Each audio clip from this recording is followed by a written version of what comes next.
Hello everyone, this is Dandy Dragon, and we are now at the third video of the eco tier list, the Imperial economy. And once again, I am joined by a man who needs no introduction, but I'm going to give him one anyways, the mightiest of sirs, the greatest of penguins, the Sir Pengwin. Just like last time, Penguin, I know you shouldn't have to introduce yourself, but in case someone was lazy and only cares about Imperial economy and skipped the other two videos, do you want to introduce yourself? Hey everyone, I'm Sir Pengwin. I'm a YouTuber and Twitch streamer. You may have seen me amongst the 5 other Age of Empires Twitch streamers. That's a joke. That's a joke.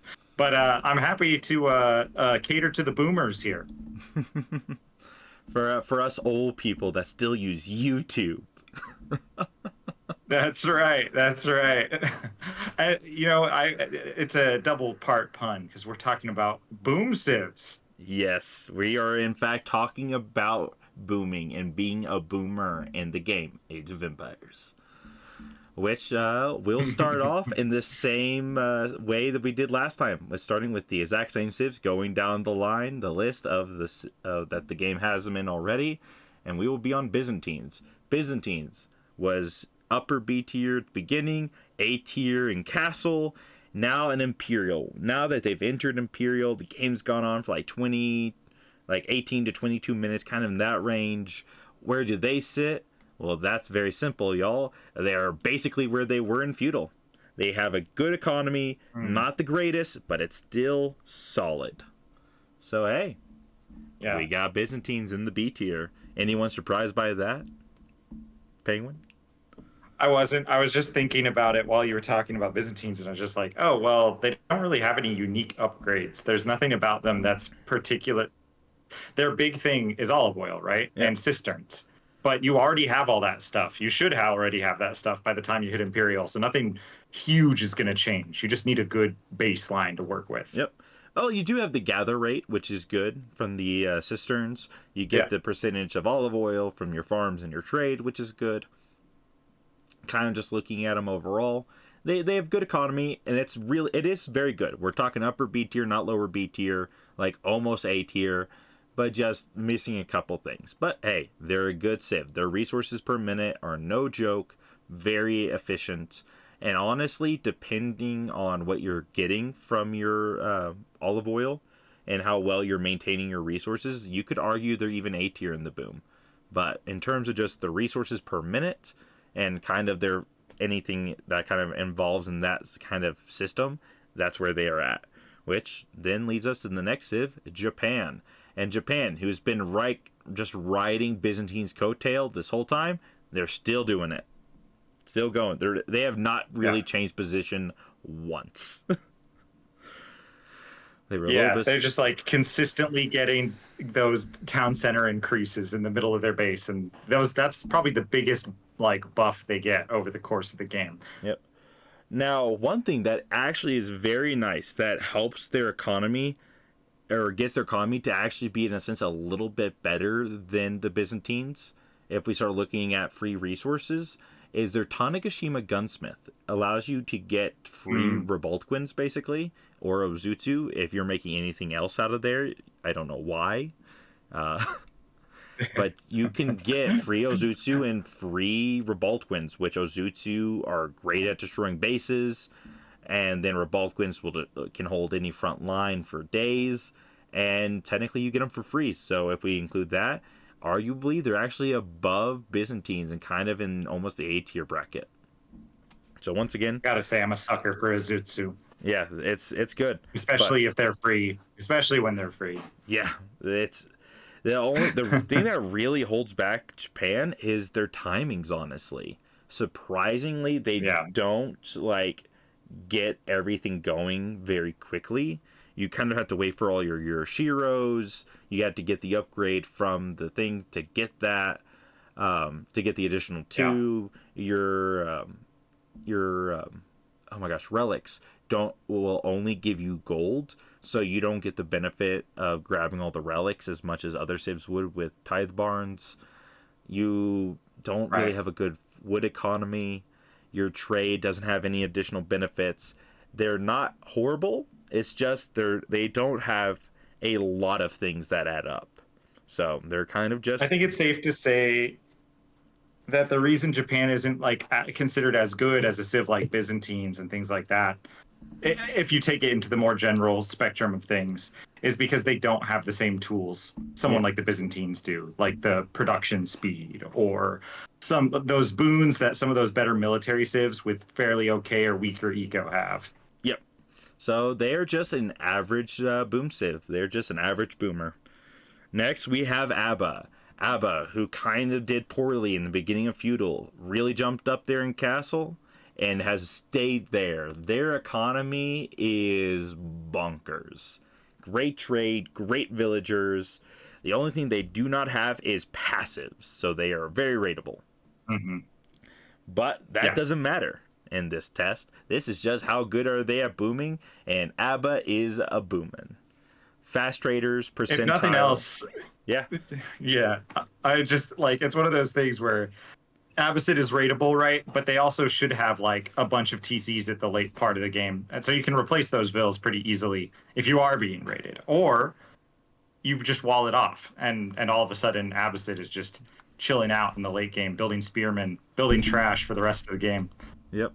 They love their little life. Hey, you can make infinite hand cannoneer and like spears. Go for it. Also, I just managed to knock over my microphone, so I apologize if suddenly my volume is all over the place, and I'm too lazy to do a retake from this point because I don't want to take more of Penguin's time. So if that was very scuff sounding for a minute, I'm sorry, but get over it.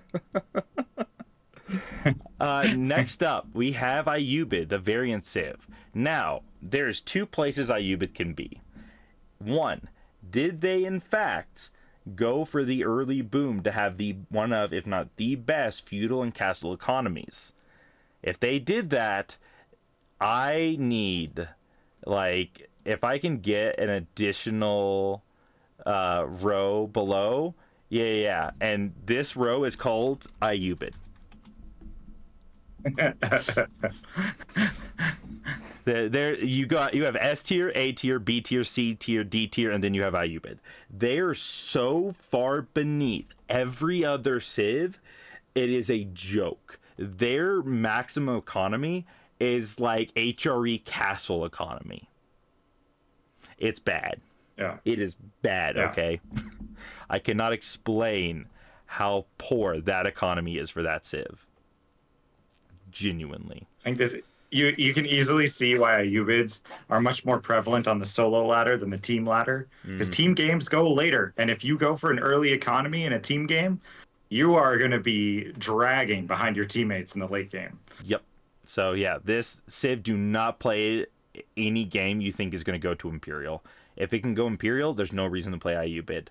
I will say though, if, and this is an if, you go for a very slow feudal and castle, you can get the eco upgrade from your Imperial upgrade for your House of Wisdom. That gives you, I think, 10 or 15% gather rate bonus, and that actually will help you up enough with their discounted siege and the like that we're looking at C tier. And realistically, if we're just saying who can get their economy on the fastest and where it ends up, Ayubid is in a league of their own at the bottom. They are beneath the worms. So yeah, that is Sounds where about they right. sit, and that is where they live. Next up, we have China. Now, China is well known for being a boom civ. Where do you think China's going to fall in with their imperial economy? Well, that's a great question, because I just want to once again refer back to the previous videos, because we saw China in a place that may have surprised a lot of people. In Feudal Age, it takes them a long time to get going. In Castle, they're a little more solid because they've got those granaries up, they've got things like that. And I want to look at China though. They're known as a boom civ, and they're often known as a boom civ because of the strength of their sort of late game with all of their dynasties, with things like that. But I hesitate to put them at a particularly high spot, if only because you're done booming at that point, right? Like, you're maybe not done booming, but you're hitting that last burst. Mm-hmm. So let's put them somewhere like I would say they're around Byzantines somewhere, like B. They are B, but they are not upper B. They are like tied with Japan. So, Okay. as great as your supervised granaries are, as nice as having the free tax gold, like you could, the problem is that they don't actually have any major like boost. Like, yeah, you can get your pagodas to get your better relics, but you can only do three of them. If you want to have a lot of attacks getting, then you have to just accept the fact that you're going to have to not be supervising your granaries or your wood line or your gold mines. Now suddenly you have a lot of additional resources you're not getting from the additional drop off from supervising. Like, if Hmm. China had like 2 to 3 more imperial officials, they would probably be equal or if not higher than Abbasid. But as it stands, the imperial official bonuses really don't carry well into Yeah. imperial. There's just not Yeah. enough of them. I was about to say, going into Jushi, I'm just going to jump in and guess right here that they're actually a lot higher because you can get 8 Imperial officials because you can boost a lot more with those Imperial official techs they get in Castle Age. Uh, you would think that, and I'll just tell you now, there's a couple big differences between Zushi and Ayubid, and like obviously you have your the upgrades there, or the not upgrades. You have the passive resources such as you have more imperial officials, you have your meditation garden, you get food from your imperial officials, which is all great. But funnily enough, Zushi has a worse economy. And Hmm. this is because China has a special upgrade that gives them a percentage gather rate bonus according to the Oh, number of right. dynasties.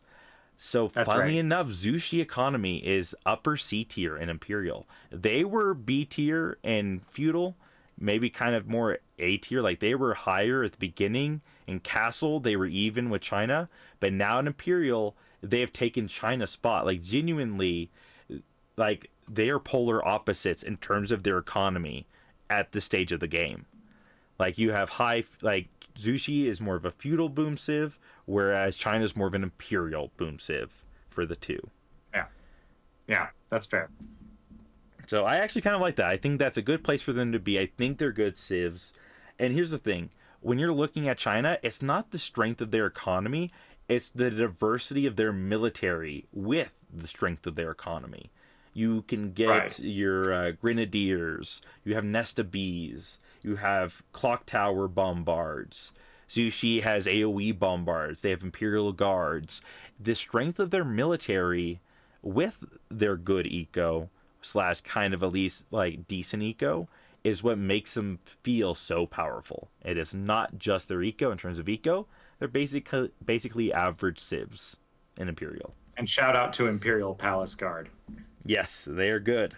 Now, I have were two of my favorite civ, which is French and its variants.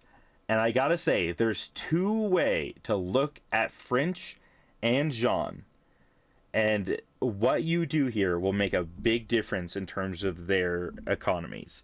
Because I'll just state it outright. If we're looking at a standard eco spread, we're not including anything else, just like 80 vills, 40 traders, pretty standard, 120 eco. They're like C slash D tier. They're kind of bouncing that line. But here's the thing, and I'm going to give this now. You don't make eco for French like you would any other civ. And Penguin, can you guess why? Well, you only need like food and gold by the time you hit Imperial as French. Mm-hmm. That's an And you don't aspect of need it. it that much wood because most of your units are food and gold anyway. Yep. Um, and then you also have the keep auras, which reduce the cost of your units by quite a bit. Yep. So So, that's what I'd guess. Yeah, yep. that's my main. Yeah. So if we're looking at them as just a baseline, like 80 vills, 40 traders, they're kind of in this C slash D tier. They're really bad. But what I've found is what you do with them is you do a 60-60 split, where you have 60 bills on gold and 60 traders on food. If you can get a corner market. The Do you gather. also get? Yep. Oh, sorry. No, go ahead. Oh, I was gonna say, do you also get the? I assume you get the passive gold every 6 seconds on your traders. Yep. So the more traders you have, the more passive gold you're getting. Yep. Funnily enough, if you're only trading for like 70 gold, when you have all your mining upgrades, gold vills are actually a little bit better in Imperial.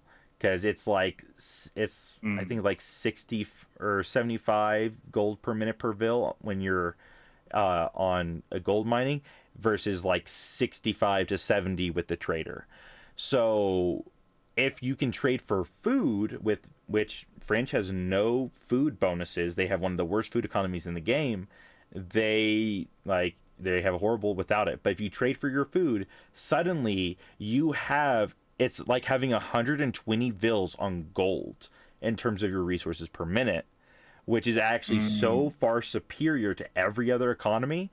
If you are doing this very special split, they leave C tier and they go S tier.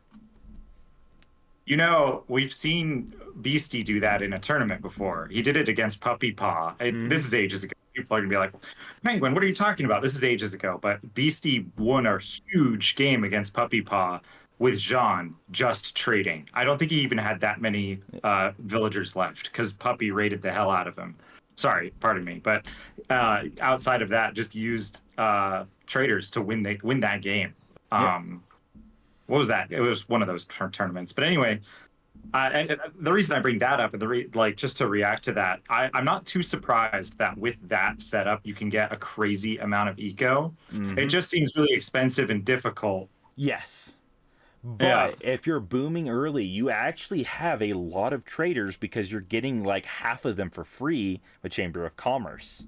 So, and once you start trading for food, all your villagers can go to golden wood, which allows you to free up your economy in that really big way.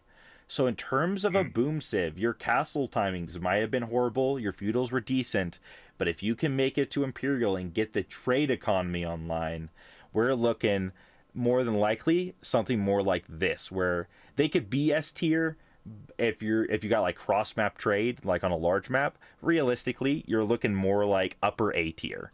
Jean a little bit worse in so much that she doesn't get as much of a bonus, but we're gonna get into that later. But roughly, they're basically tied with ABBA, or just a little bit better than ABBA in terms of economy going into Imperial. So I have to ask, because this is a thing that comes up a lot, and this is going to be more in general than just about the French civs, but it's important to the French civs because of the eco discount on techs. Yeah. The mining tech, level 3. Yes. A lot of people say don't get it because it's usually not worth it by the time you're that point in the game. It's too much gold for the amount of return you're going to get because of the mining that's left. Yes. That being said, in context of knowing that French get it at half cost versus the other civs who get it at full cost, is it worth it for French? Yes, 100%. I would always get it. Because here's the thing as well. As French, you have this lovely castle landmark that suddenly pays huge dividends in Imperial. Guildhall. If you were trading to go to like for food and you went for early trade economy and that's what you're really focusing on, you have enough resources per minute that you can buy everything. And then if you're just sitting on, that like 350 gold per minute or whatever it is from Guildhall, suddenly whatever that cost of whatever upgrades you had don't matter, because one Guildhall like grab will pay for every single upgrade. Every single gold 3 player feels justified right now. France S tier, Eco Civ, French OP, Knights Unfair.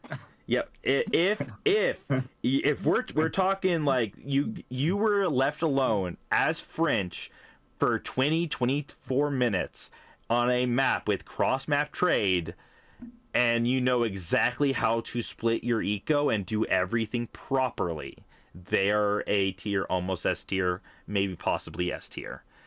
Like, but there's the thing. I don't give them S tier because you need to know how to do this exactly. and you're not always guaranteed cross-map trade, so on and so forth. So I want to be a little bit more realistic with them. If we want to put them where they should be practically, probably closer kind of the B and C. But if you know exactly what you're doing, they are A tier. So yes, justification for all you, to all the gold players, platinum players, diamond players, silver players that are playing team games. The game goes for 30 minutes, and you're just saying, they're like, why does French have infinite knights? Well, you let them get 80 traders, and now you have to suffer the consequences.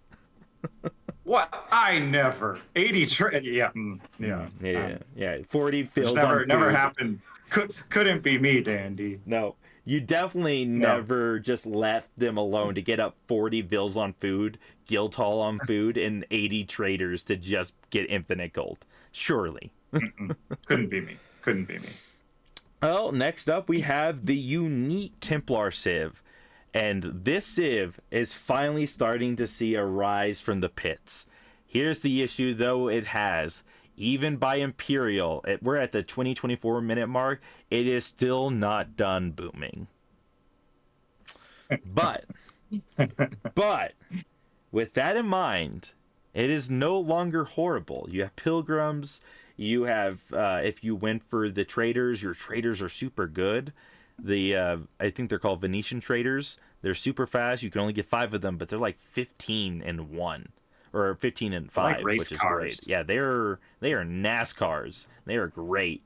If you have that, or heck, you could have the 50% higher charge bonus knights and just then not care about resources because your knights will kill everything and anything. They are in fact a C tier civ when it comes to booming. They have finally gotten above Ayubid.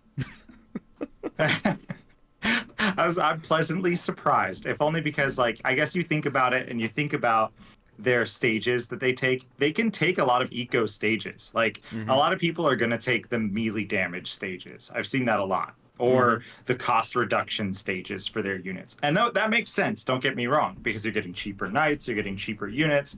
That makes sense. But at a certain point, you can also just kind of give yourself that little oomph. And sure, it's not perfect, but it's an oomph that supports like 4 or 5 different unique unit types, which is pretty impressive. Yeah, they have a lot of nice tools economically, actually. And the pilgrims do not, and here's the big thing, pilgrims don't take up pop space.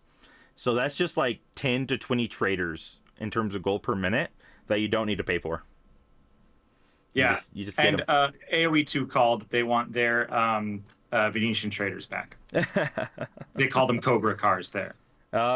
True. I remember those. Yeah. Let's move on to your favorite civ, HRE. Now, for those who watched the previous video, they were the one of 2 S tier civs for Castle. Where do you think they fall in Imperial? All right, as a bitter anti-HRE player, I really want to put them really high here, like mentally. Realistically, realistically, I'll temper my rage here, and I'll say that the Swabia only gives them like 2 minutes of a lead. Yeah. Because it hits 130 vills, and then all of a sudden you don't have the pop space, right? Yep. So let's be realistic about the Swabia. You won't have the pop space. If you're already on 2 TCs, about it. I'm just going to note this. If you're on 2 TC, Palace of Swabia doesn't mean anything.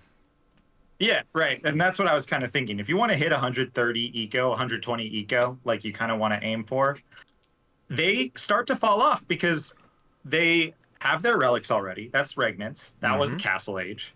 They have their Aachen and their super new monastery Aachens, but that's not going to exponentially increase from Castle Age. Nope. So I want to put them in like B or maybe low A. I don't think they're as good as Abbasid by any stretch of the imagination. They are, in fact, B tier and possibly a little bit worse. They are not great boom civ in Imperial. Their power in Castle is second to none.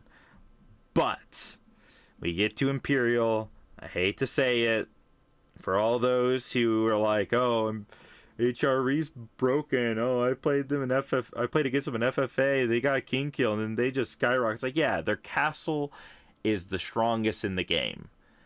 But when we're talking Imperial, I'm sorry, they're lackluster. Which, sadly to say, Order of the Dragon, which is less of a boom civ than HRE, is about as good as Templar / Sushi. I refuse to believe any of this, Dandy. I'm sorry. I won't be taking this home with me. You're not going to trust me and my judgment and all my mini statistics that I had to make for this? How dare you, sir? HRE S plus tier. Yep, sorry, but this is where they stand. But and here's the good news. You'll like this, but you'll hate this. Delhi, who was in fact like doing really poorly through the rest of the game. Do you want to guess where they're at in Imperial? Okay. So this comes back to our discussion of French, because I think there's some bonuses that Delhi gets here that are really actually important for Imperial Age. Yes. It took a long time to get Hardy Rations in Castle Age. Now Hardy Rations is fully paying off. Yep. Also, we have tier 3 techs. We've got like 20 scholars, so our techs are coming in way faster now. Yep. So putting all of that together, they're definitely going to be higher, I think, than Castle Age. There's a reason people go for like Imperial Delhi shenanigans. And let's also consider, because I believe you've considered free units, right? Yep. Let's consider the cost that a palace sultan's elephant would be. What's that, like 1,000 resources, 1,200 resources or so every minute? It's actually less than that, because it takes so long to come out. Though I think that changes depending on how many scholars you have. It's a very awkward thing to calculate the tower elephants as well, at least the elite towers, so because they're actually a hand cannoneer, not a crossbow. So you kind of have to do the ratio of a crossbow to a hand cannoneer, then add that upon that. But actually, funnily enough, and this is where the answer changes, the other landmark that only gives you food gives you more resources per minute than the free elephants. So, with that in mind, if we're doing free elephants, which is giving you a unique, stronger unit, they're actually only C tier tied with Zushi.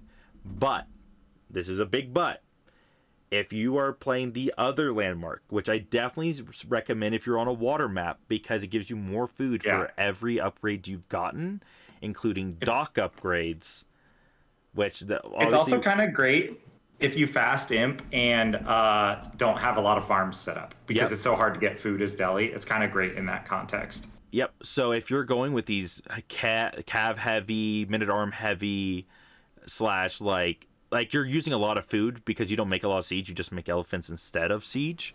So Delhi, with the other landmark giving you crap tons of food, ties you with HRE entering into Imperial.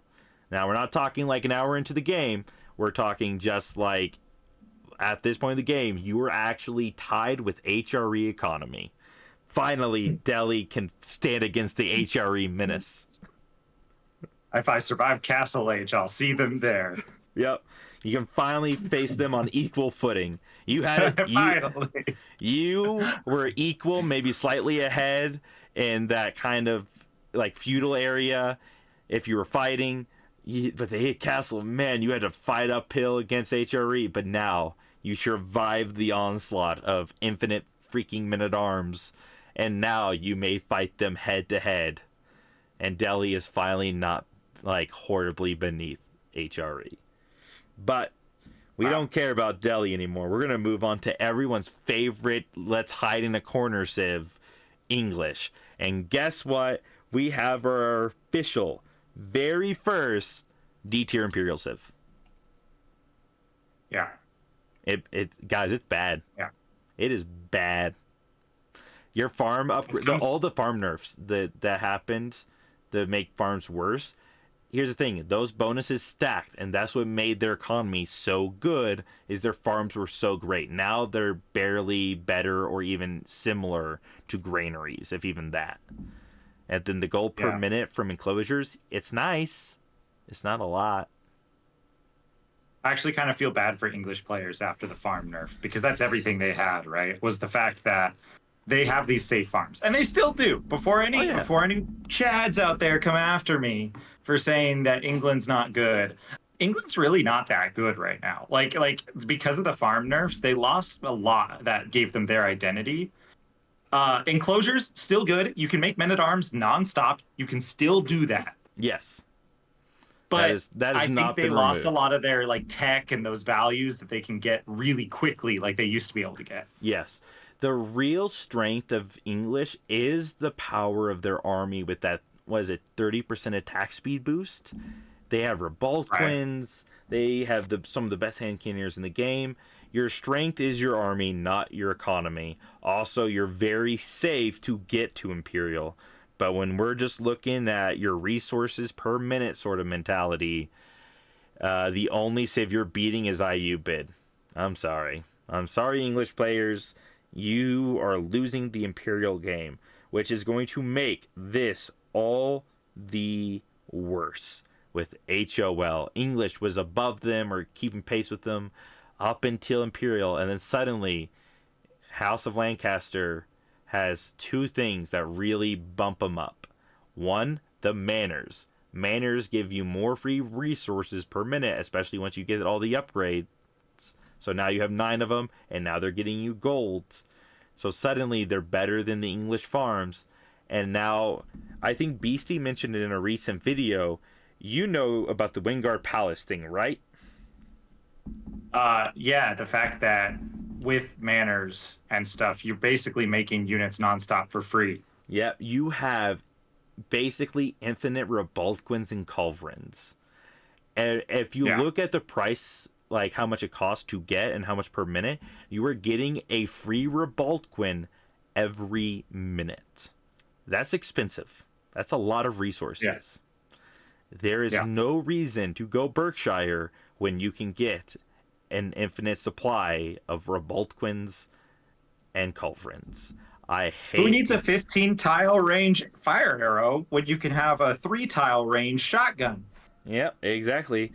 So, in Yeah. fact, HOL will be moving into the B tier only because of the tempo. And that if you're not buying military, you're not gathering resources. It's not like tickets like Japan or anything. But in terms of just reaching Imperial and having resource options or income per minute, they're like with Delhi and HRE, Japan, China. And you were really seeing a lot of civs are kind of in this B tier bracket. So I have a question. go for it. Tithe barns. Tithe Barns? Does House of Lancaster and England, they get tithe barns, right? Yes. As far as I'm So aware. they stacks if you win the relic fight. Say you're a House of Lancaster, Chad, Mm-hmm. and you've won the relic fight against like HRE because you've out microed them and held the relics. Yes. You're telling me that they then get that with the manners. Yes. Yes. Yeah. Yeah. If side note, it's just a side note, guys.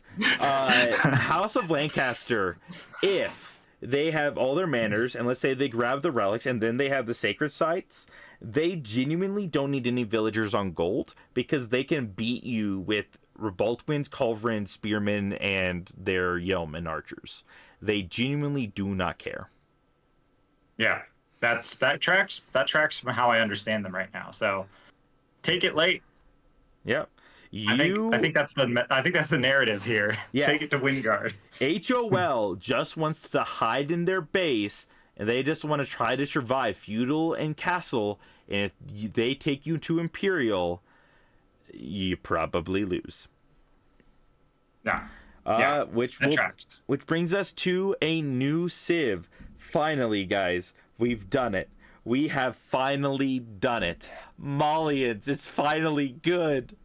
They were decent in castle, they were slow in feudal, and now with free cow food, the cow boom is online. You have all pit mines. Maybe one or two of them are large pit mines. Maybe you manage to take full map control and you have all large pit mines. Now you have your 40% bonus trade.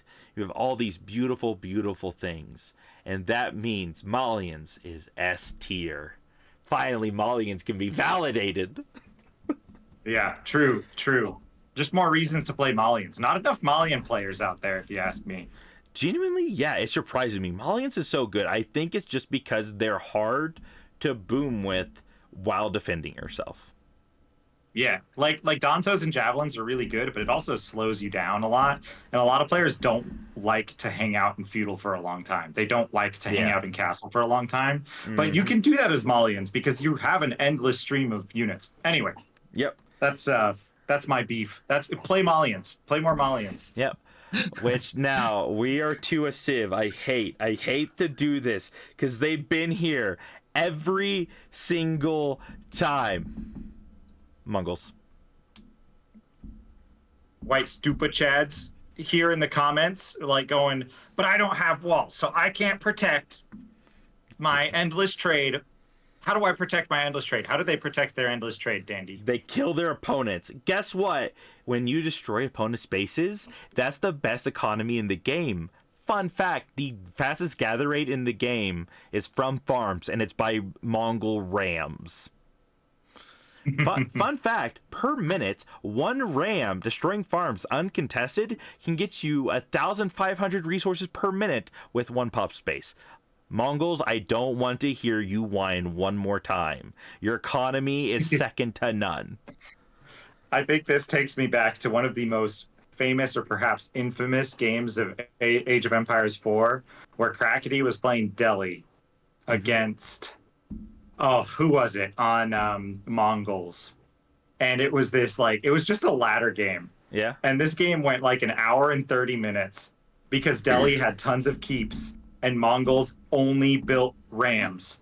And they had the advanced raiding tech. So Ugh. they just went through Delhi farms with the rams and won the game Yeah. by using that as their eco. Yeah. I forget who it was, but it made Crackety quit the game for a while. Yeah, I could believe it. One of my favorite things to do as a Mongol player is in FFAs. Once I have like most of my like economy set up, and I have like a large army, and all I need is to do is prepare for a wonder. I'll keep 50 vills alive, maybe 25, and I'm just gonna build a massive like corner camp of cannon towers. Go build a wonder. Keep like 50 hand cannoneers, and back when Springalds were anti-siege, just a bunch of Springalds. And under Kurultai, and I would just send 100 Keshiks to my opponent's bases and kill their economies to then fund my infinite hand cannoneers. And if they went back to defend their base, they couldn't attack my wonder. And rams just don't work against those bombard towers. You need legit siege to break through those bombard towers, and it takes a long time. Yes. Oh, you have Trebs? Guess what? I have plus like 2 range attack speed hand cannoneers that can walk up and pop your trebuchets in one volley because of the siege Not to mention changes. Trebs can miss towers. There's like a 50% chance they miss a tower. Yeah. So suffice it to say, yeah, Mongols, your tears when you whine about how weak your economy is because it's not safe, I will drink those. Because this is how I see it. This is my opinion. And this isn't just opinion based off of, oh, well, I just think they have good trade. No. I did the calculations. I looked at the resources per minute. I saw how long it took them to get here. Here's the fun part. This is them not even fully upgraded, Penguin. They still don't have all their stone upgrades by this point. Oh my gosh. Yeah, we'll talk about this in a future video. We're going to look at potential ecos. Yeah, Mongols, I hate you. But moving on. Moving on to Ottomans. Ottomans, who was in fact suffering all game, finally has a place in the top spot with Byzantines.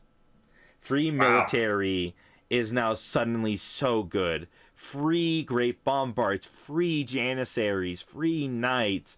You're producing military so quickly, you have 40% more trade. Finally, Ottomans can play the game.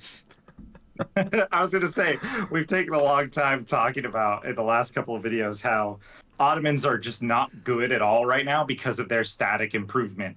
This is the one place I've always felt that Ottomans have thrived. And they should. They've got bombards, they've got janissaries, they have these incredible units. That's first and foremost, right? But also, you can have 5 military schools.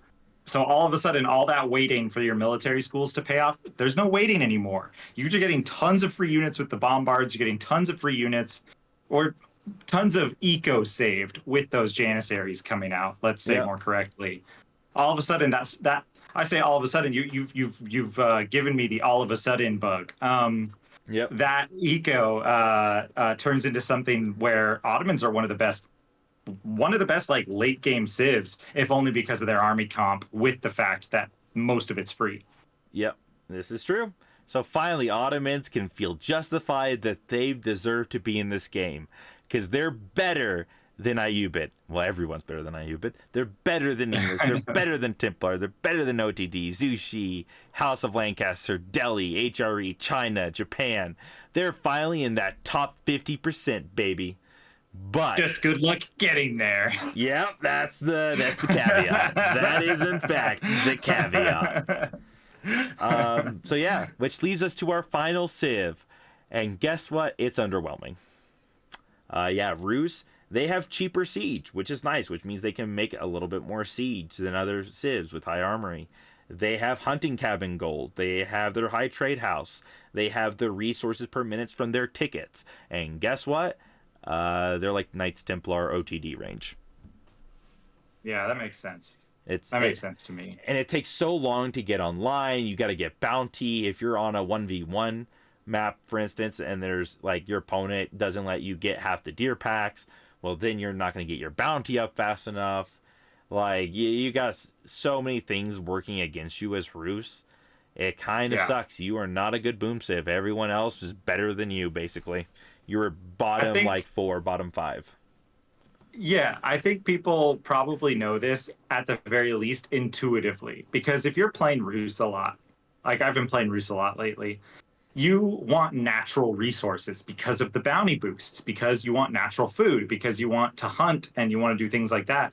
But when you switch to farms and the map is starting not to see as much deer and you have to start gathering your own gold, and the high trade house is still giving you deer, but how much really? You've got maybe 4 or 5 vills constantly on it. Yeah.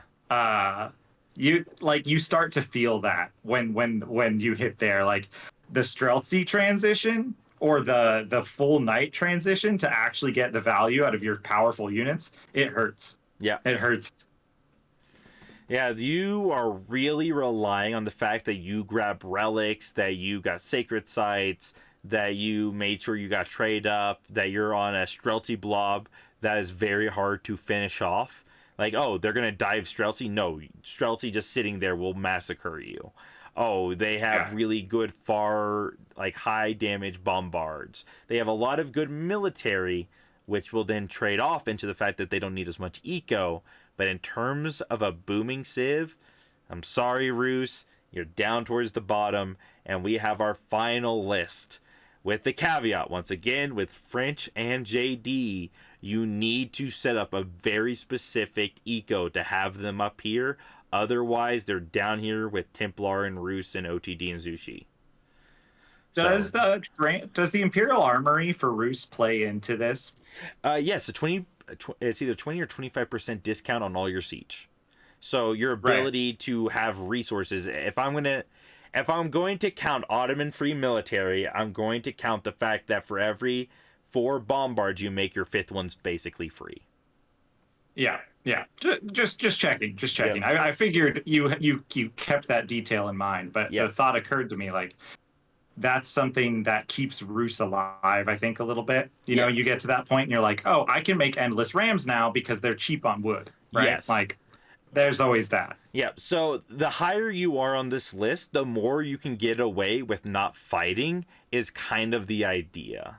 Simultaneously, some of these civs will still want to fight more than they want to boom. For instance, JD and French. They may have an insane resource per minute, but they get the bonus of having discounted military. Thus, they want to make military and make you make not discounted military. Like Mongols wants to fight so they can destroy your base for free resources from bounty.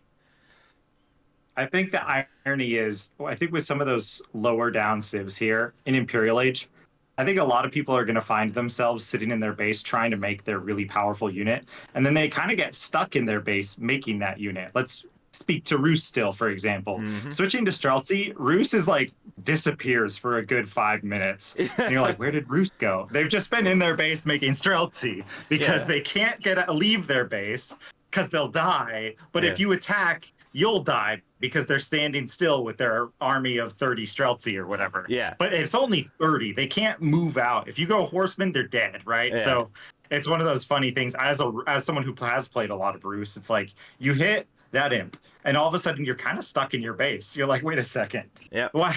I'm surrounded by cataphracts. How do I get out of here? I want to go out on the map and trade. I can't because all I have is this very, very slow army. Streltsian Yeah. bombards. You could go horsemen, right? They're really strong horsemen, but horsemen are going to lose to the other knights in this game if at this stage of the game. Yep. So yeah, this is where everyone's at. And I will note, once again, there's a couple changes you can make if you went for late game IU bid instead of early game IU bid. Then they're up here, not down here. Which then makes, funnily enough, English the worst, like, boom civ by a mile. But IU bid trying to be greedy early makes IU bid the worst. With like English basically just stepping on its like fingers as they hold on to the ledge. Simultaneously, if you mess up your French economy, they're down here. They're down C tier. So you can kind of take it as is of like, oh, did you go for a really careful French build?